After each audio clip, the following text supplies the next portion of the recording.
Le 1er mars 1987, à Blackfoot, dans l'Idaho, aux États-Unis, dans la fraîcheur du matin, un homme s'avance sur un chemin de terre menant à un stand de tir abandonné. Il ne cherche rien de particulier, mais quelque chose plus loin attire son regard.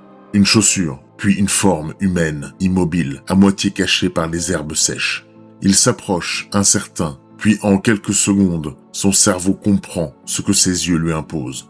Le visage est pâle, figé dans une expression de terreur. La scène est trop calme, trop nette. Rien ne correspond à un vol qui a mal tourné. C'est autre chose. Quelque chose de plus précis, de plus froid. Quand les policiers arrivent, ils comprennent immédiatement que ce n'est pas un crime de passage. Le corps a été laissé là, comme une démonstration, une mise en scène. Ce jour-là, à Blackfoot, l'Idaho perd son innocence. Ce qui semblait impossible dans cet état calme et rural allait bientôt devenir une série de meurtres aussi inexplicables que dérangeantes. Bonjour à toi, âme innocente, je suis Azazel, l'archange des ténèbres. Je suis venu dans ton monde pour sonder le plus sombre de l'âme humaine. Aujourd'hui, je vais te raconter l'histoire terrifiante, mais bien réelle, du tueur en série, Paul Ezra Rhodes. Mais sans plus attendre, l'heure est maintenant venue de plonger avec moi dans les abîmes.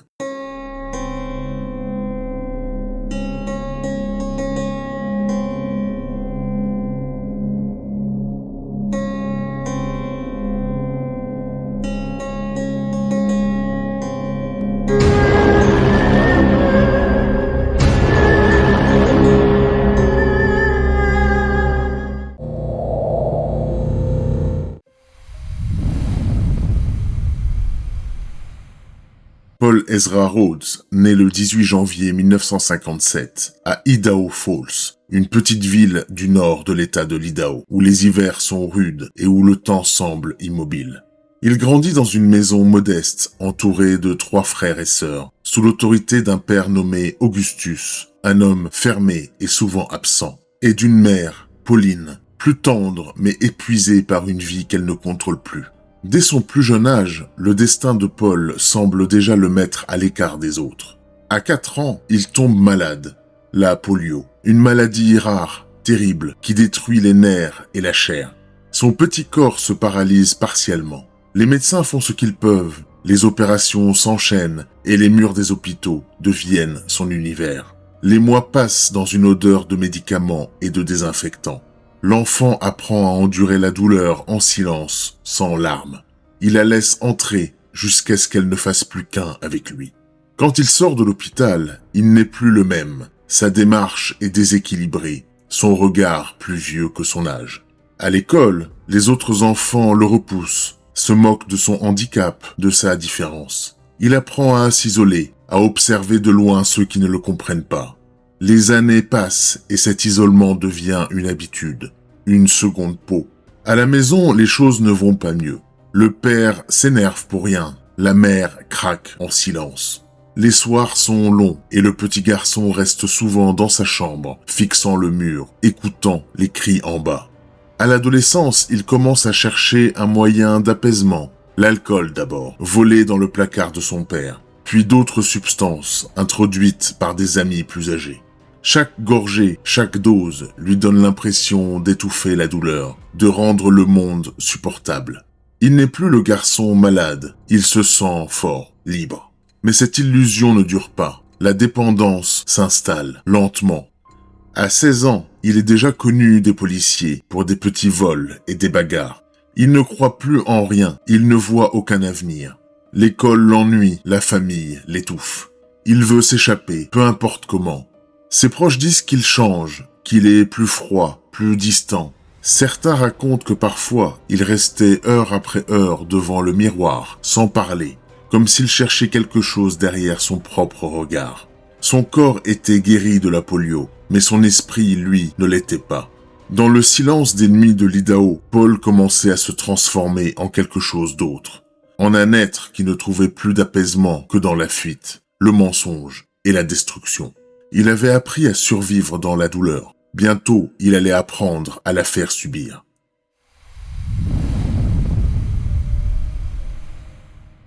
Paul sort de l'adolescence marqué, comme si chaque année l'avait érodé un peu plus. Il a décroché, il a quitté les salles de classe, et il s'est trouvé des jobs qui ne demandaient pas de promesses. Des petits travaux qui lui permettaient de tenir le corps en mouvement. Il boite toujours, la douleur revient aussi, mais il apprend à la gérer, en s'aidant de l'alcool et de substances. Mais bientôt ces substituts cessent d'être un réconfort pour devenir la réponse automatique à toute frustration. Il ne trouve plus de plaisir dans le travail, il ne trouve plus de repères dans les relations. Ses amitiés sont fragiles, ses amours éphémères. Il s'enfonce dans des rituels, boire pour ne plus sentir, fumer pour ne plus penser, voler pour ne plus avoir à demander. Les arrestations se multiplient, d'abord pour des petits délits, des cambriolages, du vol à la tire.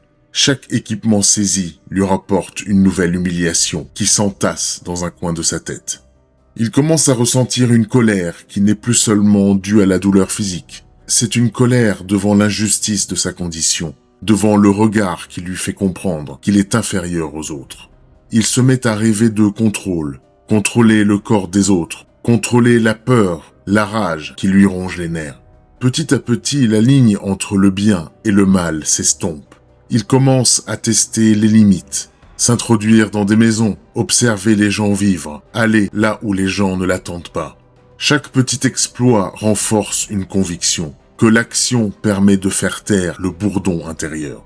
Ses relations intimes se teintent d'une impatience, d'un besoin de dominer pour remplacer l'impossibilité de se sentir à l'aise dans son propre corps. L'alcool et les substances ne sont plus seulement un cache-misère. Ils sont devenus des alliés qui lui permettent d'agir sans réfléchir, d'atténuer les sentiments de culpabilité ou de honte. À côté de cela, il voit les autres recevoir la vie qui lui est interdite. Un emploi stable, une famille, un respect qui lui est dénié. La rancœur s'installe, alors que sa capacité à ressentir de l'empathie s'amenuise. Les anecdotes des voisins se transforment en échos. Il a été vu s'approchant de maisons la nuit. Il a été remarqué pour sa présence inopportune dans des rues qui ne lui appartiennent pas. Chaque fois qu'il est réprimandé par la loi, il recueille autant d'humiliation qu'il ne ressent une excitation sordide. La sensation d'être au bord d'une ligne que peu d'hommes osent franchir.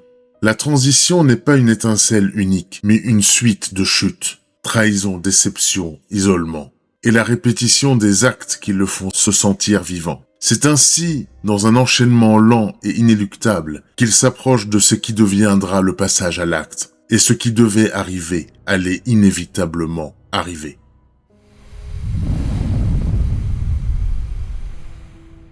Le 28 février 1987, à la tombée de la nuit, dans une petite bourgade nommée Blackfoot dans l'Idaho, une jeune femme, Stacy Dawn Baldwin, 21 ans, finit son service dans un magasin de quartier, range les dernières étagères, ferme la porte et se prépare à rentrer. Ce soir-là, non loin de là, dans la pénombre, quelqu'un l'observe. Paul, dans sa vie de pèlerinage nocturne, avait appris à devenir invisible. Il connaît les horaires, il connaît les itinéraires, il connaît les lignes de fuite. Il repère une femme seule. Il s'approche sous le prétexte de lui poser une question. La victime ne sait pas encore qu'elle est un objet d'étude, qu'elle entre dans une partition préméditée. Soudain, Paul sort son arme, la menace et la force à le suivre. Il lui demande ensuite de monter dans sa voiture. Il veut l'emmener loin des lumières. Dans le silence d'un stand de tir abandonné, l'acte se réalise comme une opération programmée. Il l'assomme dans son élan, puis il abuse d'elle. Après avoir fini, il l'exécute avec une volonté qui ne laisse pas de place à la compassion. Le corps est laissé sur place, non pas dans l'improvisation, mais comme on laisse une trace volontaire d'existence. Une marque qui dit « Je suis passé par là, voyez ce que je peux faire ». Plus tard, le 1er mars, un promeneur découvrira la scène. La police constatera des indices qui ne riment pas avec un vol ordinaire. L'absence d'un mobile clair, le choix du lieu, la précision de l'acte. Il ne s'agit pas d'un crime passionnel. C'est la signature d'une personnalité qui a choisi d'utiliser la violence comme outil. Du côté de Paul, la quête ne fait que commencer. Entre-temps, il continue sa vie comme si de rien n'était. Il travaille par intermittence, dort peu et s'enfonce chaque jour un peu plus dans les substances qui l'aident à tenir. Dans les jours qui suivent la mort de Stacy Dawn Baldwin, il reste à Idaho Falls, traînant dans les rues, parlant à peu de gens, Pour les autres, il n'est qu'un visage parmi d'autres, un homme fatigué qui essaye de survivre. Mais derrière ses yeux, il y a cette même fixité glacée, celle qu'il avait dans la rue lorsqu'il l'a regardé pour la dernière fois. Il ne ressent rien, ni culpabilité, ni joie, seulement une étrange forme de calme, comme si l'acte avait mis fin à quelque chose en lui. Mais ce calme ne dure pas. Il cherche de nouveau cette sensation de contrôle qu'il a goûtée une fois. Elle l'obsède, le tire en avant. 17 jours plus tard, le 17 mars 1987, à Idaho Falls, un jeune homme de 20 ans nommé Nolan Haddon travaille de nuit dans une petite épicerie de quartier. Un travail calme, sans histoire. Il doit fermer le magasin à minuit et rejoindre la maison familiale. À 23h45, un client entre. Il ne prend rien, il observe. Quelque chose dans son regard met le jeune homme mal à l'aise. La conversation est courte, presque normale, puis tout bascule. Les voisins entendent un bruit sourd, comme une chute, puis rien. Quand le patron du magasin arrive le lendemain matin, les lumières sont toujours allumées, la porte est ouverte. À l'intérieur, Nolan Haddon gît près de la chambre froide. Il a été abattu d'un seul coup. La caisse est vide, mais rien d'autre ne manque. Pas de traces de fuite, pas de signe de lutte. Les policiers, déjà ébranlés par le meurtre de Blackfoot, comprennent qu'il pourrait y avoir un lien avec le premier meurtre. Même calibre, même froideur dans l'exécution. Après la mort de Nolan Haddon, Paul Rhodes reprend sa routine comme si rien ne s'était passé. Il revoit ses connaissances, passe dans les bars, fait quelques petits boulots. Il répond aux gens avec cette politesse distante qui le caractérise, comme si rien n'avait dérangé son quotidien. Il sourit parfois, parle peu, dort mal. À ceux qui le fréquentent, il semble fatigué, juste fatigué. Mais dans son esprit, l'acte n'est pas une faute, c'est une expérience. Une expérience qu'il rejoue en boucle dans sa tête, comme une musique qu'il ne peut plus arrêter. Il sait ce qu'il a fait, mais il ne le regrette pas. Il ne pense pas à ses victimes. Il pense à ce moment de contrôle absolu, à cette impression que rien ne pouvait l'arrêter. Et à mesure que les jours passent, l'effet s'estompe, le besoin revient.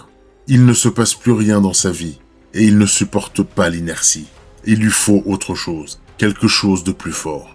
Il commence à rôder dans les parkings de supermarchés, à observer les femmes qui rentrent seules le soir, à chercher la prochaine occasion. Et ce moment arrivera quelques jours plus tard. Après le deuxième crime, l'Idaho bascule dans la peur. Les deux meurtres sont trop proches, trop similaires pour être une coïncidence. La police de Blackfoot et celle d'Idaho Falls se réunissent pour la première fois, échangent des photos, des rapports, des balles retrouvées. Les spécialistes de la balistique remarquent rapidement quelque chose. Les balles sont de même calibre et présentent les mêmes traces. Le tireur est donc sans doute le même. Un homme qui connaît les armes, qui tire vite et sans hésiter. Les officiers savent qu'ils ont affaire à quelqu'un de préparé, mais rien dans les dossiers ne correspond à ce profil. Pas d'antécédents de tueurs organisés dans la région. Les premiers témoignages ne donnent rien. Personne n'a rien vu, rien entendu. Les enquêteurs font du porte-à-porte, questionnent les résidents, interrogent les clients des magasins. Personne ne se souvient d'un visage suspect. Juste d'une voiture gris clair qui passait souvent sur la route entre Blackfoot et Idaho Falls. Un détail qui n'attire pas l'attention dans un état où tout le monde conduit de vieille berline. Pendant ce temps, la population commence à se méfier. Les femmes évitent de sortir la nuit. La presse locale parle d'un tireur fantôme, d'un crime sans mobile. Mais derrière les murs du commissariat, les policiers savent qu'ils ont un problème plus grand. Il n'y a aucune trace, aucun témoin, aucun fil conducteur. La seule constante est la précision. Chaque balle a été tirée avec la même arme, un calibre 38 courant, intraçable. Un policier expérimenté déclare « Celui qui fait ça n'est pas en train d'improviser. Il sait exactement ce qu'il fait. » Alors, sans piste claire, ils attendent. Ils espèrent une erreur, un indice, un signe. Pendant ce temps, Paul est là parmi eux, dans les mêmes rues, les mêmes stations-service, regardant parfois les journaux qui parlent de lui, sans savoir qui il est. Il éprouve une forme de fierté, comme si chaque titre était un hommage. Mais l'attention le réveille. Lui qui se croyait invisible commence à jouer avec l'idée d'être reconnu. Et cette idée, ce mélange d'euphorie et d'angoisse, lui donne envie de recommencer. D'une certaine façon, l'enquête ne le ralentit pas, elle l'inspire.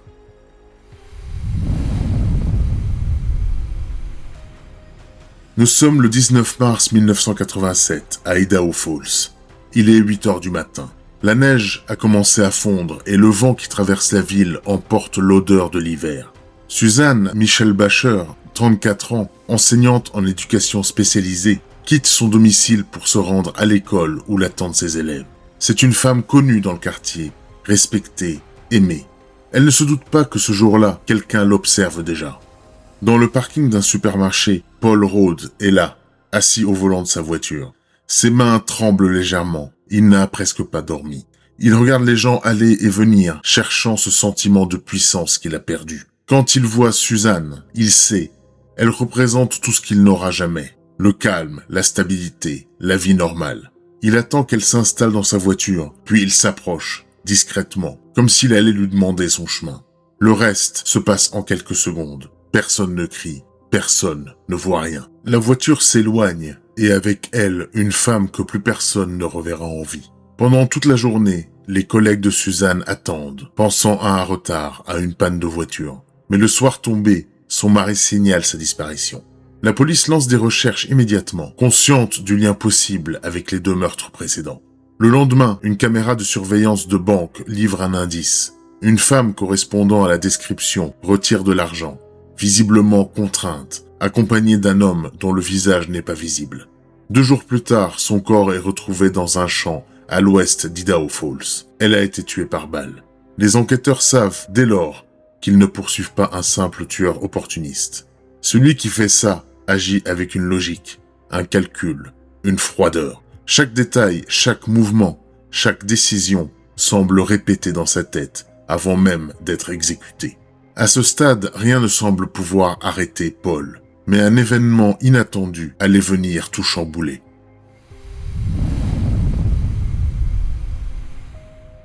Après la mort de Suzanne Michelle Bacher, Paul entre dans une période d'errance. Il ne planifie plus rien, il réagit. Il change de ville, de vêtements, de route. Il dort dans sa voiture, se lave dans les stations-service, survit de petits vols. Les journaux parlent d'un tueur qui sème la terreur dans l'Idaho. Il lit les titres, il regarde les photos, il reconnaît les lieux. Il se sait chercher, mais il ne ressent pas de peur. Seulement une fatigue profonde, une usure qui le ronge. Il se parle à lui-même parfois, dans le rétroviseur. Il se dit que personne ne le trouvera, qu'il est trop malin. Mais du côté de la police, les choses évoluent. La police de l'Idaho a identifié son nom. Pas encore pour les meurtres, mais pour autre chose. Le 25 mars 1987, un mandat est émis contre lui pour vol et détention de biens volés. Une formalité à première vue, mais suffisante pour le faire arrêter si on le trouve. Et justement ce jour-là, Paul prend la route vers le sud, direction le Nevada. Il conduit une voiture grise appartenant à sa mère et qui avait été déclarée volée par celle-ci. Sur l'autoroute, entre les plaines de l'Idaho et les déserts du Nevada, il conduit sans but. La route devient une fuite. Il ne mange plus, il ne dort plus. Son corps est en train de lâcher. Dans la nuit du 26 mars 1987, la fatigue l'emporte. Il perd le contrôle, sort de la route et sa voiture s'enlise dans une zone de terre molle, près de Wells, au Nevada. Il essaye de dégager le véhicule, mais rien à faire. Il ouvre la porte, sort en titubant, laisse tomber l'arme à feu à côté du siège. Il fuit à pied, la tête vide, sans plan. Quelques heures plus tard, un agent de la Highway Patrol remarque la voiture abandonnée. Il note la plaque, appelle l'Idaho et découvre qu'elle est signalée volée. Au vu du lien avec sa mère, le nom de Paul Rhodes apparaît immédiatement. L'ordre est donné. S'il est trouvé, il doit être arrêté. Les forces de l'ordre répondent son signal, et peu après, il est repéré dans un petit motel de Wells. Il ne résiste pas. Lorsque la police frappe à sa porte, il ouvre, les yeux rouges. Il n'a aucune arme sur lui. Il dit qu'il ne comprend pas. Le 27 mars 1987, la fuite de Paul prend fin. Paul est donc d'abord arrêté pour autre chose.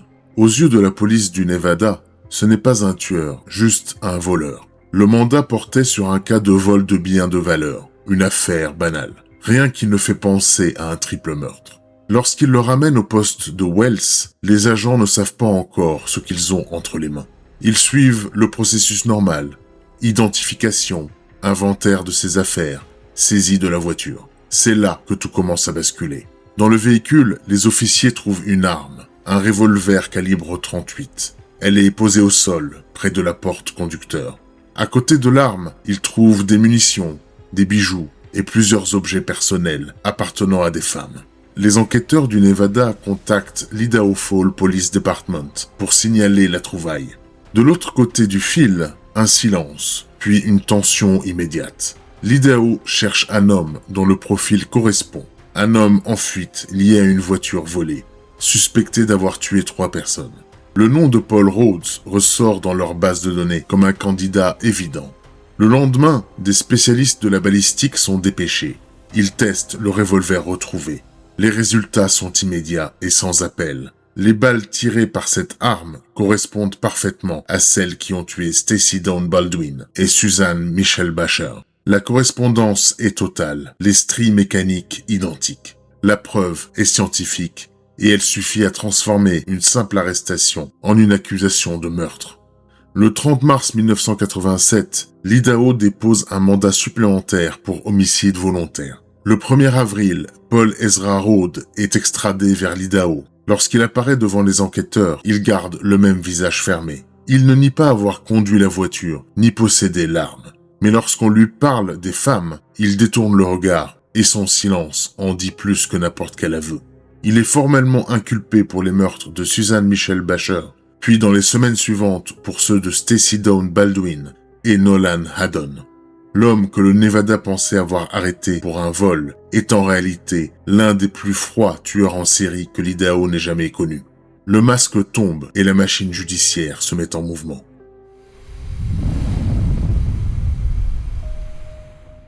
Le procès de Paul Rhodes s'ouvre en 1988 à Idaho Falls. La salle est pleine, les journalistes serrés contre les murs, les visages fermés. Les familles des victimes sont là, les yeux fixés sur l'homme qui leur a pris ce qu'ils avaient de plus cher. Lui reste assis, immobile, regardant devant lui sans émotion. Il ne dit rien. Son avocat plaide la confusion, l'abus de substances, l'absence de raison. Mais les faits sont trop nombreux, trop clairs. L'arme liée aux 3 meurtres, les objets des victimes dans la voiture, et ces détails qu'il ne devrait pas connaître lorsqu'il parle aux enquêteurs. Chaque mot qu'il prononce l'enterre un peu plus. Le procès dure des semaines. Les avocats décrivent un homme de plus en plus déconnecté de la réalité. Paul écoute les témoignages comme on écoute un récit qui ne le concerne pas. À certains moments, il sourit légèrement comme si les détails macabres lui rappelaient quelque chose de familier. Le verdict tombe sans surprise. Coupable des meurtres de Stacey Dawn Baldwin, Nolan Haddon et Suzanne Michelle Basher. La peine est immédiate. La mort. Lorsque le juge prononce les mots, Paul ne réagit pas. Pas un mouvement, pas une exclamation. Il regarde devant lui, les mains croisées, comme s'il attendait qu'on lui dise quoi faire. Il est condamné 3 fois à la peine capitale, pour 3 vies volées. Il sera enfermé dans le couloir de la mort à la prison d'État de l'Idaho. Il dépose des recours, tous rejetés. Il écrit parfois à sa mère quelques lettres sèches sans remords, sans explication. Il lit la Bible, parle par moments aux gardiens, leur demandant des détails sur le monde extérieur, sur la neige, sur les gens. Il dit ne plus se souvenir de certaines choses. Il dit qu'il n'est plus le même, mais personne ne le croit. Pendant 23 ans, il attend. Le 18 novembre 2011, à l'aube, le directeur de la prison entre dans sa cellule. Il lui dit l'ordre d'exécution signé par le gouverneur. Paul ne dit rien. Il se lève, se change et marche calmement vers la salle d'injection. Derrière la vitre, une douzaine de personnes le regardent. Famille de victimes, journalistes, officiers. Il ne demande pas de dernier repas. Lorsqu'on lui demande s'il a quelque chose à dire, il tourne légèrement la tête vers la vitre et d'une voix calme, il murmure « Mom, goodbye. You guys, I forgive you. I really do. » Ces mots seront les derniers qu'il prononcera. À 9h15, l'injection commence. Le produit entre dans ses veines et son regard se perd peu à peu. En moins de 3 minutes, son cœur s'arrête. Le tueur qui avait semé la peur dans l'Idaho est déclaré mort à 9h22. Pour certains, justice est faite. Pour d'autres, aucune justice ne rend ce qu'il a pris. Même après sa mort, l'histoire de Paul Ezra Rhodes ne s'est jamais vraiment close. Les dossiers de la police de l'Idaho restent ouverts sur certains points. Et de nombreux enquêteurs, anciens comme actifs, conviennent d'une chose. Il est possible qu'il n'ait pas agi seulement 3 fois. Entre 1976 et 1987, plusieurs disparitions non résolues dans la région présentent des similitudes. Des femmes seules, disparues sur des routes isolées, exécutées d'une manière rapide, méthodique et toujours avec le même calibre. Rien n'a jamais pu être formellement prouvé, mais les coïncidences, elles, sont troublantes. Certains agents parlent de 4, peut-être 5 victimes supplémentaires. D'autres évoquent même des affaires dans des États voisins. Mais les preuves manquent. Aucun objet, rien qui ne permette de faire le lien avec certitude. Lorsqu'on lui posait la question en détention, Paul ne niait pas. Il souriait, il disait simplement ces mots « Je ne m'en souviens plus ». Cette phrase a suffi à entériner le doute. Aujourd'hui encore, certaines familles espèrent des réponses, mais lui les a emportées avec lui. Tout ce qu'il a laissé, c'est une certitude, celle d'un homme qui a agi sans motif, sans passion, sans humanité, et un trou noir autour de lui, où même les faits semblent s'être dissous. Voici donc la terrifiante histoire de Paul Ezra Rhodes, un homme né dans la maladie, marqué par la douleur et les substances qui ont rongé son corps et son esprit dès l'adolescence. Un homme qui, derrière un visage ordinaire, a trouvé dans la violence une façon d'exister, une illusion de contrôle sur un monde qu'il ne comprenait plus. Entre février et mars 1987, il a enlevé et tué 3 personnes sans remords, sans raison, sans humanité. Il a sélectionné ses victimes par hasard, frappant là où personne ne s'y attendait, dans des petites villes où le mal n'avait pas de place. Lorsqu'il a été arrêté, il n'a pas lutté, il n'a pas supplié. Il a simplement regardé ceux qui venaient le prendre, comme s'il n'était que le dernier obstacle entre lui et le calme qu'il cherchait depuis toujours. Certains disent que d'autres victimes existent, que tout n'a pas été découvert. Personne ne sait. Mais ce qui reste, c'est le vide qu'il a laissé derrière lui. Paul Ezra Rhodes n'était pas un monstre de film. Il était un homme. Et c'est peut-être ce qui le rend encore plus terrifiant. Si tu as aimé cette vidéo, n'hésite pas à t'abonner à la chaîne et à activer la cloche pour recevoir les notifications. Tu peux aussi me suivre sur mes différents réseaux sociaux pour ne rien manquer de mes actualités. Tu peux aussi cliquer sur l'une des vidéos qui s'affichent en haut de ton écran. Des histoires tout aussi sombres, froides et réelles. Des plongées dans l'esprit de ceux qui ont dépassé toute limite. Je suis curieux d'avoir ton avis sur cette affaire dans les commentaires de cette vidéo. Pour ma part, je te donne rendez-vous très bientôt pour une nouvelle histoire terrifiante. À très vite dans tes cauchemars.